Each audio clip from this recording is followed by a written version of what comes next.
횡령 37억, 오늘 밤 12시 해외 송금. 그 문자가 쓰레기통에서 나왔습니다. 발신자 강태준, 수신자는 죽은 아들이 일하던 회사 상무.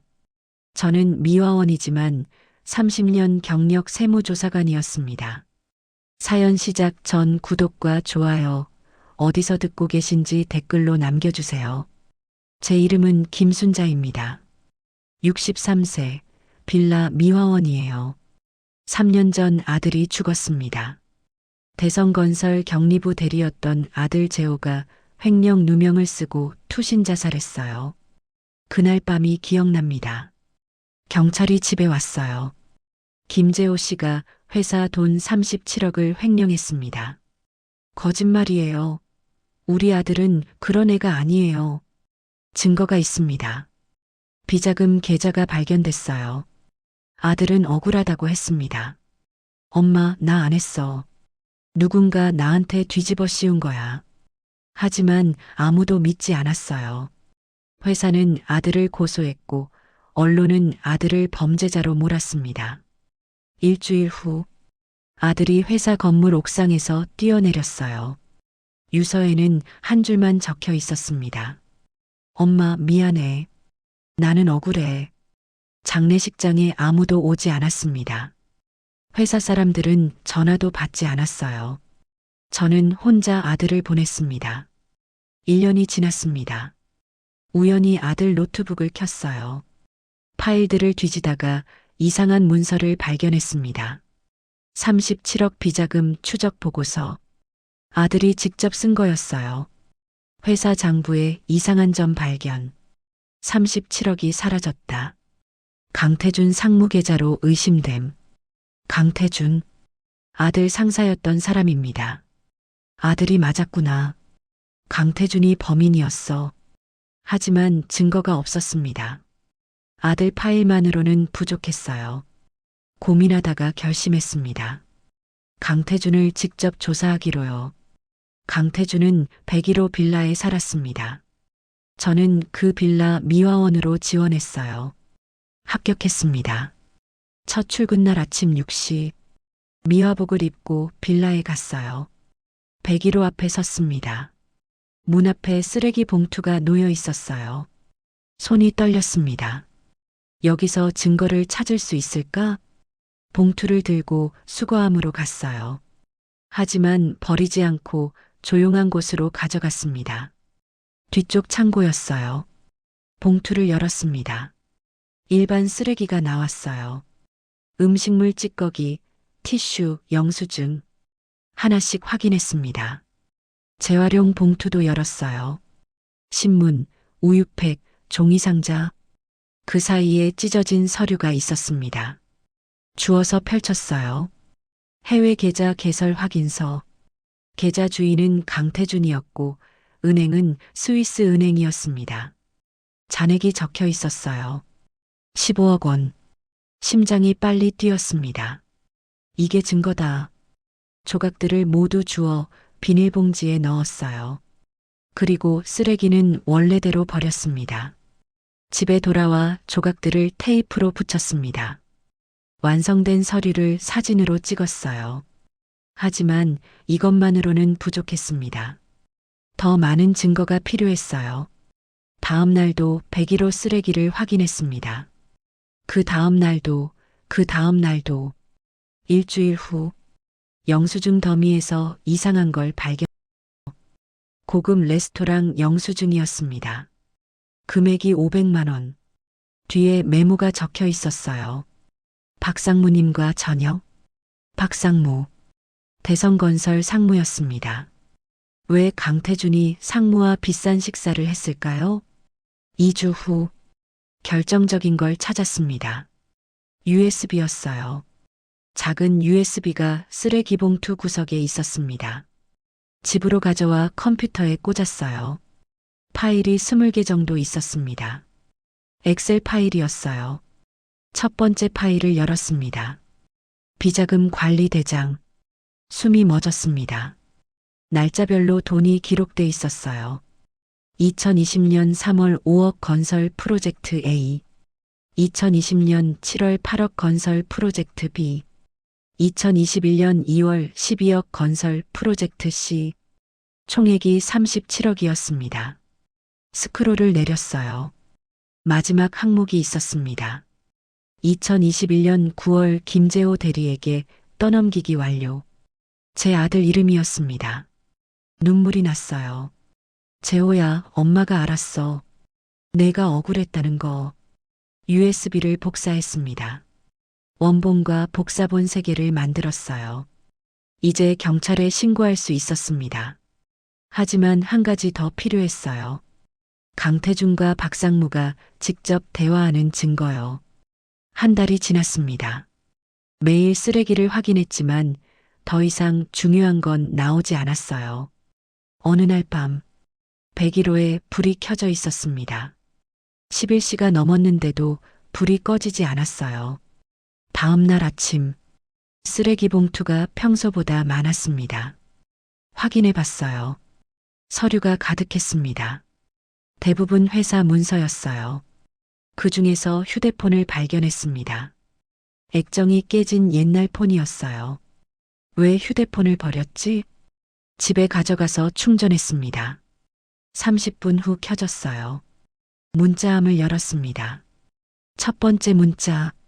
박상무님, 37억 해외 송금 완료했습니다. 강태준. 두 번째 문자. 좋아. 나머지는 내가 처리하지. 김 대리한테 뒤집어 씌우면 끝이야. 박상무. 세 번째 문자. 감사합니다. 형님 덕분에 잘 마무리됐습니다. 강태준. 모든 대화가 남아 있었어요. 계획을 짠 것부터 실행까지. 아들에게 누명 씌운 것까지. 전부 다요. 손이 떨렸습니다. 분노가 치밀어 올랐어요. 하지만 진정했습니다. 지금은 냉정해야 할 때였어요. 휴대폰 화면을 사진으로 찍었습니다. 문자를 하나하나 전부요. 100장이 넘었습니다. 이제 완벽한 증거가 모였어요. 다음 날 경찰서에 갔습니다. 수사과를 찾아갔어요. 3년 전 대성건설 횡령 사건 재수사해 주세요. 젊은 형사가 고개를 가로저었습니다. 그 사건은 이미 종결됐어요. 범인도 사망했고요. 아닙니다. 진짜 범인은 따로 있어요. 증거 있으세요? USB를 꺼냈습니다. 여기 있어요. 비자금 관리 대장, 해외 계좌, 문자 대화. 다 있습니다. 형사가 USB를 받아 컴퓨터에 꽂았어요. 파일을 열어봤습니다. 5분 동안 침묵이 흘렀어요. 형사가 고개를 들었습니다. 이거 진짜네요. 어디서 났어요? 강태준 쓰레기통에서 나왔습니다. 뭐라고요? 저는 그 사람이 사는 빌라 미화원이에요. 3개월 동안 매일 쓰레기를 조사했습니다. 왜요? 김재호가 제 아들이었어요. 형사 표정이 변했습니다. 그럼 이건 복수예요. 제 아들 누명 벗기는 거예요. 형사가 고개를 끄덕였습니다. 알겠습니다. 재수사 신청하겠습니다. 감사합니다. 참, 이 증거들 원본 보관하고 계세요? 네. 복사본 3개 더 있어요. 잘하셨어요. 혹시 모르니까요. 일주일 후 경찰이 강태준을 소환했습니다. 뉴스에 나왔어요. 대성건설 전 상무 강태준 37억 횡령 혐의로 긴급 체포. TV를 보며 울었습니다. 재호야, 봤지? 엄마가 해냈어. 한 달 후 재심이 열렸습니다. 법정에 갔어요. 방청석에 앉았습니다. 강태준이 피고석에 앉아 있었어요. 수척해 보였습니다. 박상무도 함께 앉아 있었어요. 판사가 들어왔습니다. 재판을 시작하겠습니다. 검사가 일어섰어요. 피고 강태준과 박철수는 3년 전 37억 원을 횡령하고 김재호 대리에게 누명을 씌웠습니다. 증거를 제출했습니다. USB 내용이 스크린에 나왔어요. 비자금 관리대장. 강태준 얼굴이 창백해졌습니다. 휴대폰 문자도 공개됐어요. 김 대리한테 뒤집어 씌우면 끝이야. 방청석이 술렁거렸습니다. 강태준 변호사가 일어났어요. 증거가 불법 취득됐습니다. 쓰레기통을 뒤진 건 사생활 침해예요. 검사가 대응했습니다.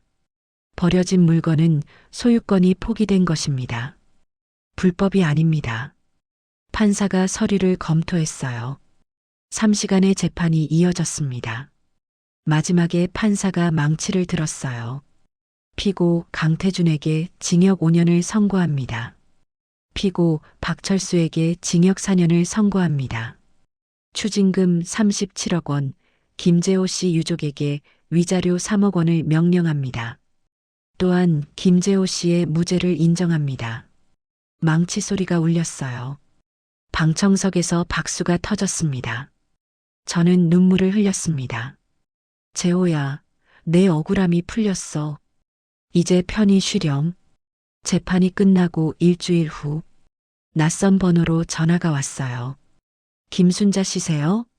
네, 누구세요? 저는 대성그룹 비서실 이사 한민수입니다. 대성그룹, 대성건설의 모회사였어요.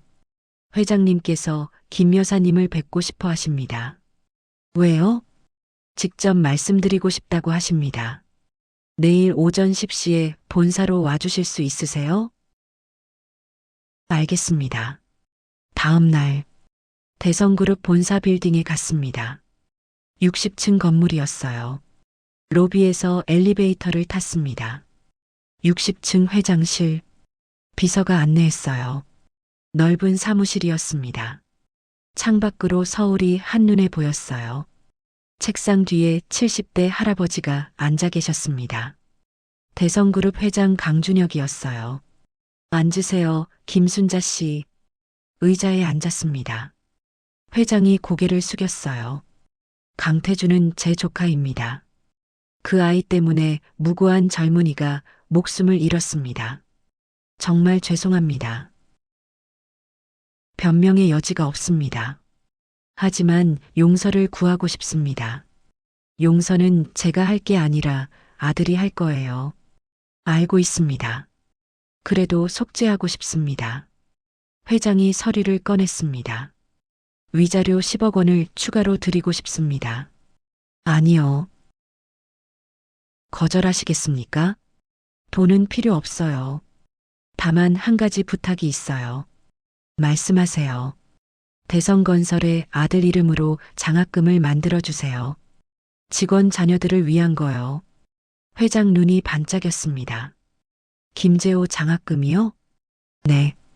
억울하게 죽은 직원을 기억하는 장학금이요. 매년 10명씩 대학 등록금을 지원해 주세요. 훌륭한 생각입니다. 꼭 그렇게 하겠습니다. 그리고 한 가지 더요. 더 있으십니까? 대성건설 내부 감사 시스템을 강화해 주세요. 이런 일이 다시 일어나지 않게요. 회장이 고개를 끄덕였어요. 약속드립니다. 제가 직접 챙기겠습니다.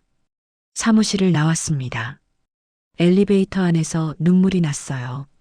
재호야, 엄마가 내 이름으로 좋은 일 했어. 자랑스럽지? 3개월 후, 여전히 빌라에서 미화원으로 일했습니다. 일이 편했고 주민들도 친절했어요. 어느 날 아침, 201호 쓰레기를 수거하다가 이상한 걸 발견했습니다. 이혼 합의서 초안. 찢어져 있었지만 내용이 보였어요. 재산 분할 조항이 이상했습니다.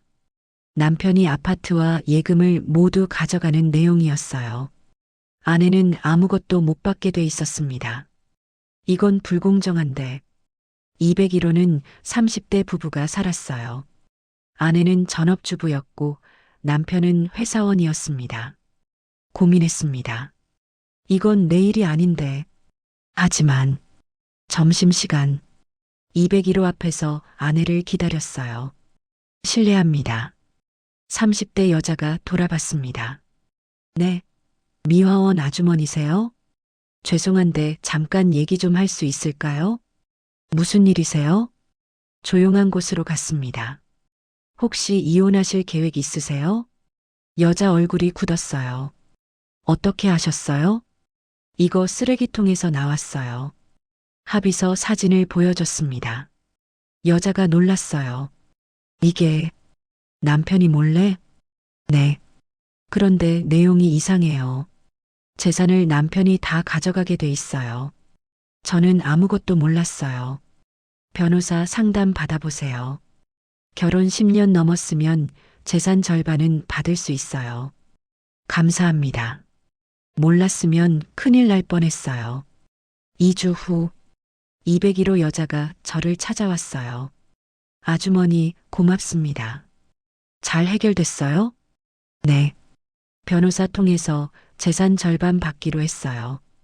다행이네요. 이거 받으세요. 봉투를 건넸습니다. 이건 뭐예요? 감사 표시예요. 500만 원이에요. 아니에요.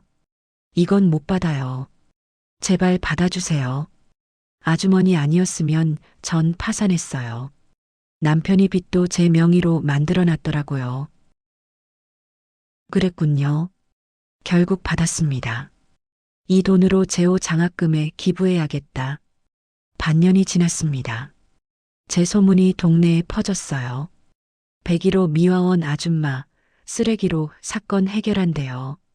대성건설 횡령 사건 잡은 사람이래요. 201호 아줌마 재산도 지켜줬대요. 다른 동네에서도 연락이 왔습니다. 한 40대 아줌마가 찾아왔어요. 선생님 도와주세요. 무슨 일이세요? 남편이 바람피는 것 같아요. 확인해 주실 수 있어요? 저는 탐정이 아닌데요. 쓰레기 보시면 아실 수 있잖아요. 제발이요. 고민하다가 허락했습니다. 주소 알려주세요. 이틀 후 그 집 쓰레기를 확인했어요. 호텔 영수증이 3장 나왔습니다. 날짜가 모두 평일 낮이었어요. 여자 향수 샘플도 있었습니다. 비싼 브랜드였어요. 고급 레스토랑 카드도 나왔어요. 2인분 식사 금액이 50만 원이었습니다. 모아서 아줌마한테 전했어요. 남편분이 바람 피우는 게 맞는 것 같아요. 아줌마가 울었습니다. 알았어요. 증거 사진 찍어주실 수 있어요? 네. 일주일 후 아줌마한테 다시 연락이 왔어요. 이혼했어요. 증거 덕분에 위자료 받았어요. 다행이에요. 정말 감사합니다. 한 달에 3- 사건 정도 의뢰가 들어왔습니다. 대부분 가족 문제였어요. 바람, 사기, 학대. 모두 쓰레기에서 증거를 찾을 수 있었습니다. 1년 후, 저는 작은 사무실을 열었습니다. 생활탐정 김순자. 간판은 없었지만 입소문으로 의뢰가 들어왔어요. 한 달에 10건 정도 해결했습니다. 성공률은 80%였어요. 어느 날, 한 20대 남자가 찾아왔어요. 어머니, 누구세요? 박민수요. 재호 형 회사 후배였어요. 깜짝 놀랐습니다. 민수야, 이렇게 컸어? 네. 형 기억하세요? 제가 신입사원일 때 많이 도와줬어요. 그랬구나. 재호가 좋은 선배였지? 네. 형이 억울하게 죽었을 때 정말 화났어요. 근데 증거가 없어서. 어머니가 해결하신 거 들었어요. 정말 대단하세요. 고마워. 그리고 저도 탐정이 되고 싶어요. 가르쳐 주실 수 있어요? 생각했습니다.